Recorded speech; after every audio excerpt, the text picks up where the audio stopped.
मु जदि किछि व्यक्तिगत किछि पर्सनल पाप गोटे करदेली आपण को जना नहीं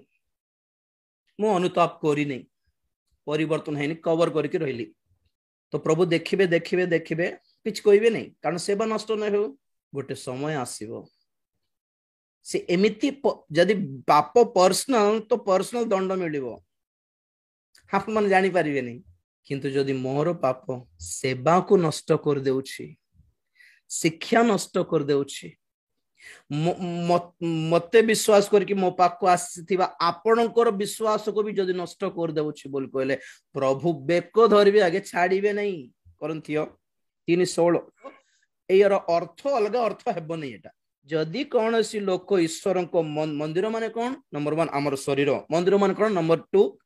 मंडली नंबर 3 मिनिस्ट्री सेवा कार्य तीनटी जे कही ईश्वर सेवा को मंडली को प्रभु को ठारे विश्वास करिबा लोक मान को नष्ट करे प्रभु ताको क्षमा दे देबे दया करिवे से दयालु परमेश्वर बोल लिखा है नहीं प्रभु ताको नष्ट कर देबे।